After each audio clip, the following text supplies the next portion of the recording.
Join us now for Education Matters, a weekly look at the real people and real stories in education across North Carolina. Welcome to Education Matters, presented by the Public School Forum of North Carolina. I'm Keith Poston. The shooting at Marjorie Stoneman Douglas High School in Parkland, Florida has sparked a national debate about guns and how best to protect students. This week is the first of two shows focused on mass shootings at schools. How can we protect our children? Joining us today will be the North Carolina Teacher of the Year, a school psychologist and trainer, and two high school students who have been organizing around this issue. Before we tackle our main topics, we open with our Edlines, a quick scan of education headlines across North Carolina and the U.S. Policy debates in response to the Florida shooting continue to rage across the country. President Trump raised eyebrows last week during a televised meeting with legislative leaders when he suggested firearms should be confiscated from potentially dangerous people, saying, "Let's take the guns first, then worry about due process later." Now, his aides quickly walked it back, and our own North Carolina Senator Tom Tillis said, "I know you heard the words, I just don't believe in my heart of hearts that's exactly what he meant." Now, here in North Carolina, legislative leaders stood alongside Rockingham County Sheriff Sam Page, pictured here, who wants to take advantage of a law passed by the General Assembly in 2013 to recruit community volunteers to work as armed school resource officers to provide additional protection at our schools. With all the talk about increased security, North Carolina Public Schools actually reported fewer overall incidences of crime and violence during the 2016-2017 school year compared to the previous year. This according to a new report from the Department of Public Instruction. This continues a long-term decline in number of offenses. The report also shows a decline in short and long-term suspensions. Finally, the dysfunction between the State Board of Education and the state superintendent was on display yet again last week after DPI's CFO presented the state board's budget priorities. Superintendent Mark Johnson said he could not endorse the list because he had never seen them before, which seemed to surprise both staff and the board. Historically, the state board and the state superintendent collaborate on budget recommendations. Many observers are hopeful that the North Carolina Supreme Court will provide some clarity in this ongoing power struggle by summer. Remember, you can visit the Public School Forum's website at ncforum.org and read more about each of these headlines as well as the other topics we cover each week. As I said at the top of the show, we're focusing on the recent school shootings in Florida and the debate it has sparked nationally and here in North Carolina about how best to protect our children. Joining us first, we have Lisa Godwin. Lisa is the North Carolina Teacher of the Year and has been on the show with us before, so thanks for coming back. Thank you for having me. And next to her is Dr. Jim Denny. Dr. Denny is a school psychologist by training and is a trainer now, also a professor at Appalachian State University. So thank you both for being here. You. Now, Lisa, I want to start with you. Almost immediately after the shooting in Florida, the idea of arming teachers came up. It first came up in Florida, then the president, and then here in North Carolina. What was your reaction when you first heard that idea? Well, I'm all for arming teachers, but not with guns. I'm for arming teachers with resources, with training, with the mental health and social needs supports that we need in our classrooms and in our schools. And that needs to be taking place full-time, not sharing social workers and counselors and psychologists from school to school, but having somebody on site full-time. The statistics show that 1 to 250 is the supported ratio for guidance counselors and social workers, but in North Carolina it was 1 to 355. And with psychologists, the ratio should be 1 to 500. And in North Carolina last year, it was 1 to 1,829. She's making your case for you, Jim. So this is the thing, you know, that's not acceptable. It's not acceptable. Our students and our families need support. We need to be proactive instead of reactive. Right. Now, but let me, you are, as a teacher of the year, but you are a classroom teacher. I mean, you're taking the year off traveling. You're a kindergarten teacher. I am. And you talk to other teachers. I mean, what have they, I'm sure this is a topic of conversation. It has to be. What are they saying about just the whole idea of giving them a gun and asking them to do this, to play this role in school? There's a lot of mixed emotions, Keith. I think that we all view our classrooms as sanctuaries and places where we support peace and love and tolerance. And so I feel like we are under this thought process that if we allow guns to come into our classroom, then we're condoning the outside world and the violence that's taking place outside, and we're allowing it to infiltrate our schools. We need to stand up and say, no, we're not going to allow that inside our building. We're going to continue to let this be a place of learning, not a fortress. Now, I do think that SROs on the perimeters are great ideas for all schools, not just high schools and middle schools, but elementary schools as well. Yeah, and we're going to, next week on the show, we're going to talk about a lot of the different policies. I want to shift over to you, Dr. Denny. Mental illness, mental health always seems to come up when we talk about mass shootings. There's a part of me that gets a little, frankly, uncomfortable because there are so many Americans, so many humans that suffer from mental illness that aren't mass shooters. But as a psychologist and a mental health provider, I mean, are there things that we need to be looking at with students? I mean, many of these school shootings are in fact carried out by current students, former students. So what should we be doing? Well, you know, I think, as Lisa said, we need to put more resources in schools. Statistically, one in five, you know, students in North Carolina annually have a need for either mental health, behavioral, or substance abuse services. And in order to do that, you know, we're going to have a comprehensive model, you know, which includes, you know, full staffing of instructional staff, which would include psychologists, you know, nurses, social workers, and counselors, and have more of a comprehensive approach. I think the focus is more on guns and not access to resources to help support students who have mental health and behavioral and substance abuse. So in your view, it's not either or, it's like yes and. Let's look and from a mental illness perspective now, and Lisa gave some good stats, and I don't remember the first one she mentioned, but I know I saw from you were the past president of the North Carolina School Psychologists Association. They released some information. We have 740 school psychologists serving 1.6 million children. That's one for every 2,162 students. There are 12 districts that have no one full-time on staff. This is a problem. Correct, and we, as of last year, we had about 65, you know, school psych vacancies, you know, and our ratio is, you know, right now about, you know, 1 to 2,100 students. So 3 times, you know, what the recommended national ratio is for school psychologists, which means that, you know, when we're looking at teachers, counselors, all support staff, basically we're understaffed in caseloads. If you have a caseload of 1 to 2,100, you know, it's literally impossible, you know, to provide comprehensive services to children. Well, let me ask you, you're a kindergarten teacher, how early do we need to be looking at,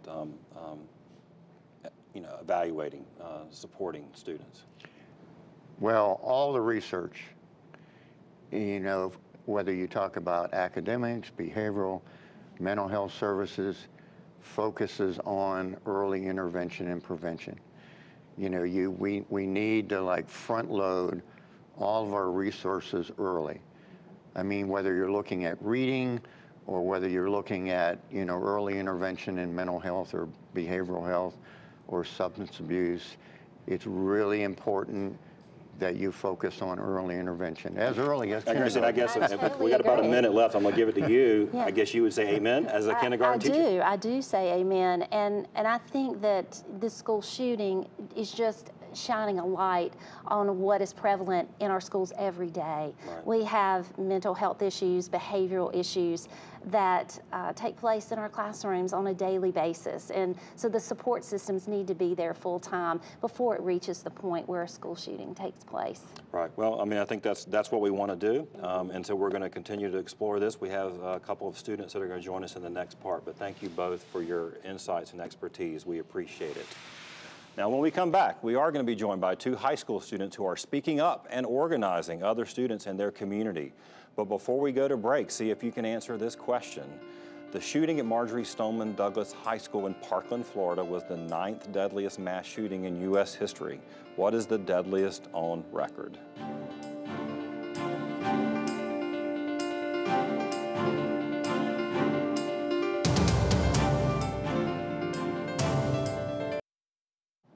Welcome back to Education Matters. Did you correctly answer the Harvest Music Festival in Las Vegas? 58 people died in that October 2017 mass shooting at an outdoor concert. Now here's a grim statistic for you. 3 of the top 5 mass shootings have happened in the last 18 months. Now we're going to continue our discussion about mass shootings and how best to protect our children. And we've got a video I want to show you first about some of the activity that's been going on here in the Triangle. Take a look.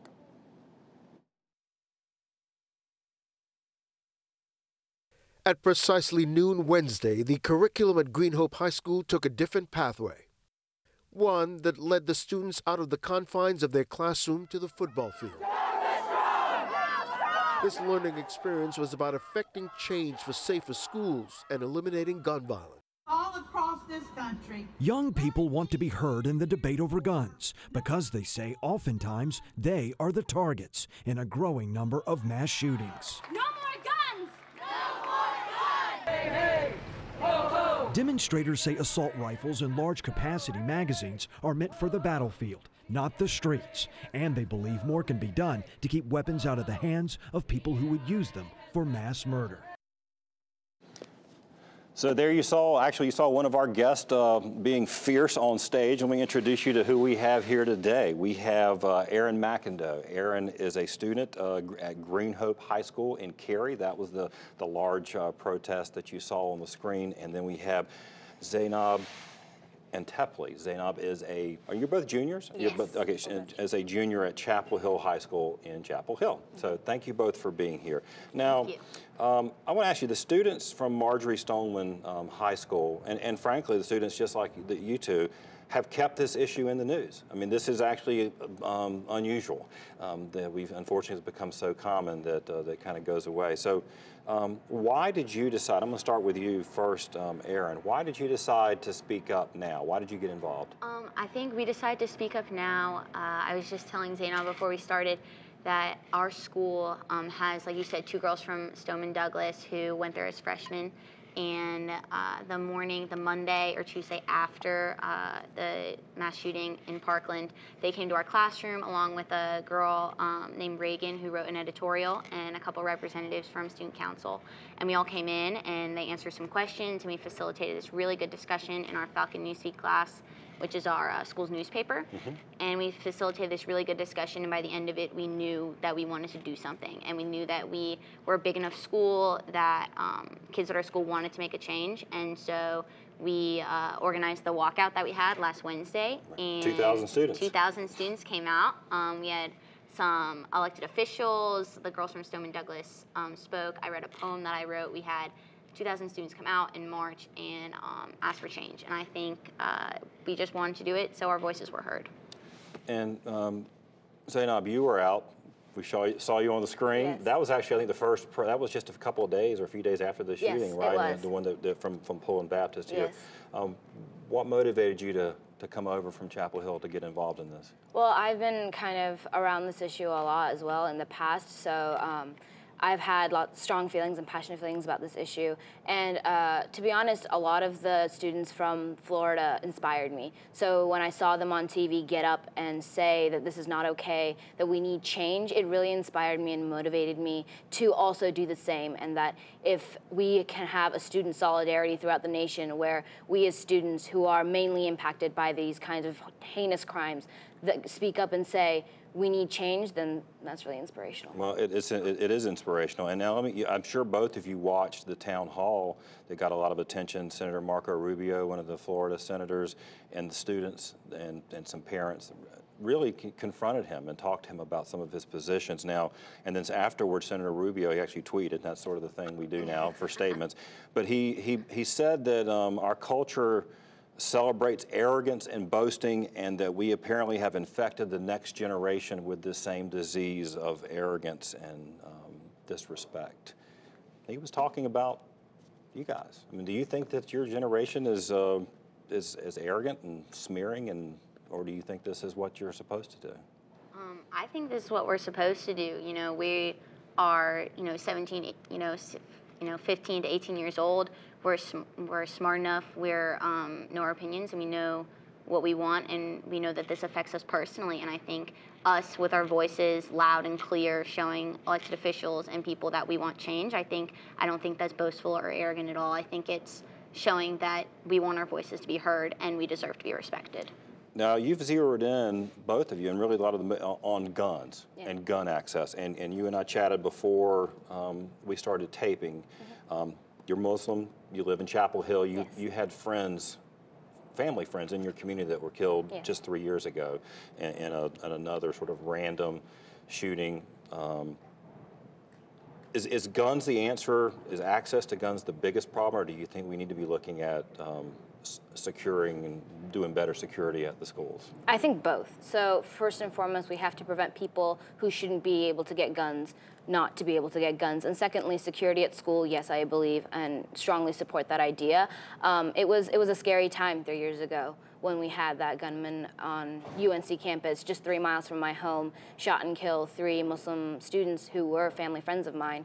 And we didn't go to school that day. My brother and I didn't go to school that day. And I think that we're not being arrogant. We're asking for our most fundamental right as human beings. We want safety at school. That's not being boastful. That's not being arrogant. That's asking for one of the most basic human rights that our country, our wonderful country, has provided us with the opportunity to have. Right.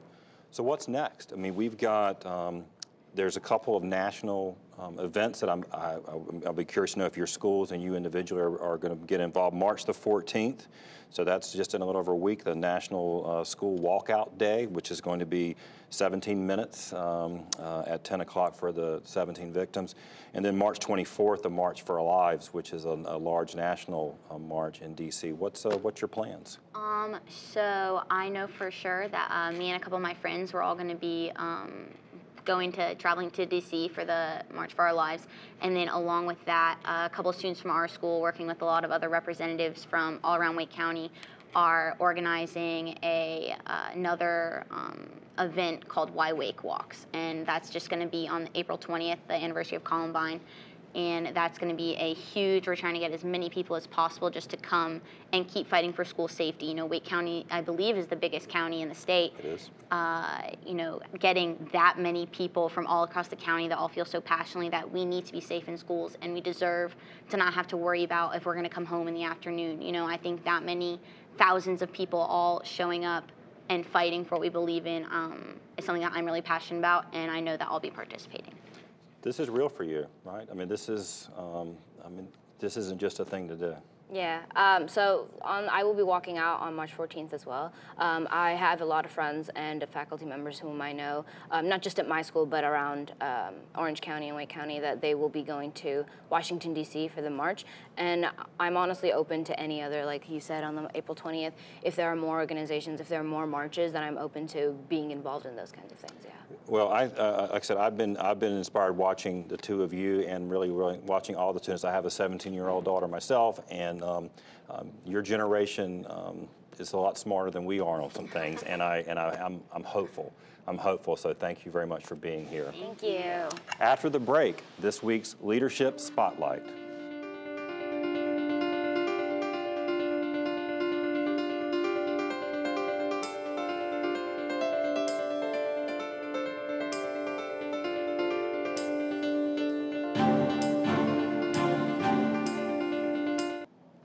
Each week, Education Matters spotlights individuals demonstrating exceptional leadership in education in North Carolina based on nominations from you, our viewers.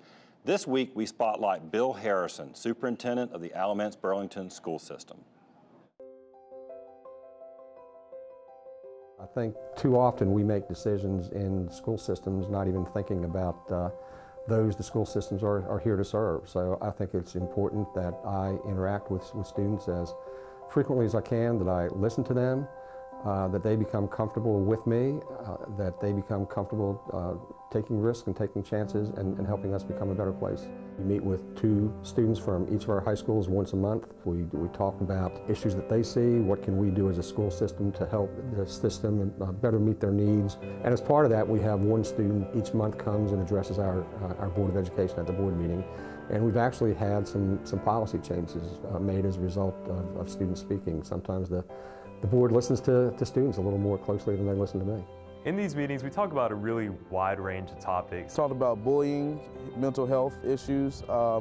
We also talked about how can a student have a relationship, a more deeper student level relationship with a teacher. How can a teacher understand a student? And he also gives us insight into some decisions that he's making either with the Board of Education or how he can help us. Teacher Leadership Academy is a collaborative effort with Impact Alamance, which is a local foundation where we bring 50 teachers together, 1 from each of our schools. Education does not exist in isolation.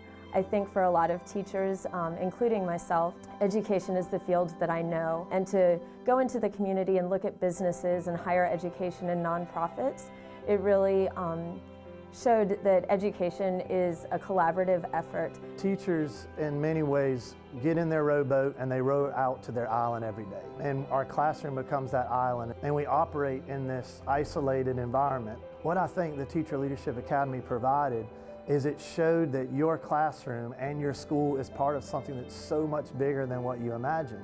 I think Teacher Leadership Academy specifically encourages teachers to continue growing as learners as well. So it's very inspiring and stimulating not to become stagnant in your profession. And with that knowledge, you can take it back into the classroom and apply it how it's relevant to your students. I think public schools at its core is about giving young people the opportunity to have access to their dreams, and I think adults dream as well. So I think we need to exemplify that we truly are a learning organization. So not only are our students learning, our teachers are learning, our principals are learning, and our superintendent is learning. If you know someone that deserves to be recognized, please visit our website at ncforum.org and click on Education Matters, and you'll find a link to nominate someone in your community. After the break, this week's final word.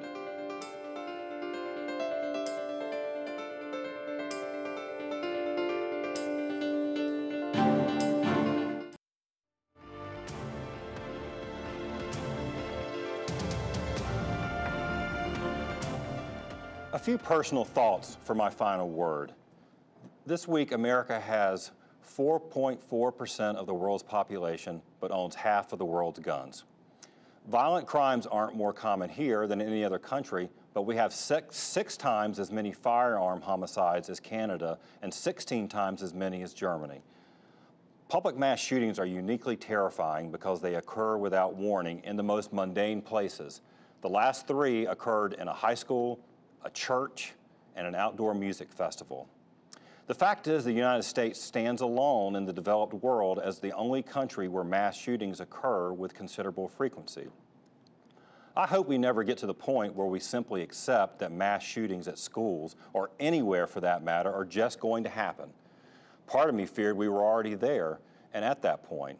But the activity we've seen over the last 3 weeks, particularly by young people like these 2 students who came on the show today, give me hope. So what should we do? I cannot accept that one of the first answers to protect our students from mass shootings is arming teachers. Honestly, I struggle with the fact that this is a serious policy proposal, but it is.